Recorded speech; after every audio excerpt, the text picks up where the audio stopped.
Hey guys, welcome back to the channel and welcome to part 2 of Video Sales Letters Revealed, which is a part of my rapid fire marketing and advertising video series for business owners who want more leads, more sales, and to take their business to the next level.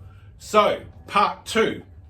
If you haven't seen part 1 of Video Sales Letters or VSLs, go to the previous one that I've done to get the backup information so you can get yourself up to speed fast.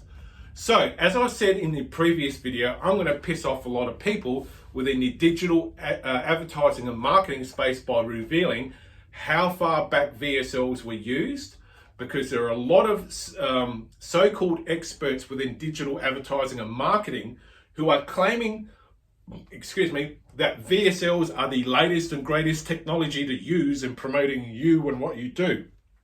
That's not entirely correct. But before I get into that, let me share with you how things used to be done before VSLs really gained traction. So this is a sales letter, an old school sales letter that I had printed out way back in the day. The sales letter is from a gentleman called Mr. Brett McFall, who is probably the #1 marketing and advertising guy here in Australia. He is an incredible copywriter. He is a guy that everyone turns to for help when it comes to advertising and marketing. He is basically like the late, great Gary Halbert when it comes to advertising and marketing. This is one of his sales letters for AdCamp, which was a sales letter printed on the 19th of the 11th, 2007. So sales letters were typically like a normal letter. So it starts off with a headline up the top. How I failed English at school, wasted 12 years in dead-end jobs, and then discovered a secret that just took me from earning $450 a week to a massive $10,000 a week, and doing something that I love to do. So that's how we used to come across information. Was a traditional sales letter. They would have your headline, dear friend. There's always a picture off to one side, and it'll go into a very organized sales process where it'd step you through the features and benefits, bullet points, and then you get to the bit where you can start to order. So that's how products and services used to be sold, is from sales letters. And then it wasn't just Brett that was doing this, but Brett was one of the first guys here in Australia to start incorporating video sales letters. So this is from Brett's AdCamp that he done, which was back in 2007. So there we go, AdCamp. This is actually the handbook that came with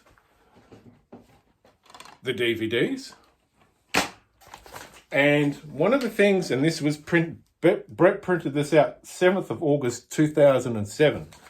So on his AdCamp seminar that he ran, he spoke to everyone about VSLs back in 2007. So it's got the headline up there. It's got the video from YouTube. So we used to just copy and paste in a YouTube video, write some text. And sometimes we wouldn't always do the sales letter underneath. We'd just have an order here button.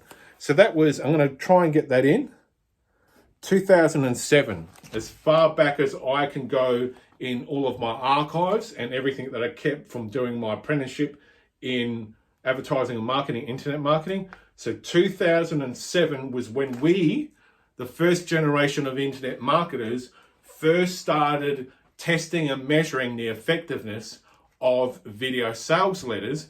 And it took a long while from 2007 onwards to actually, for these things to start really rocking and rolling.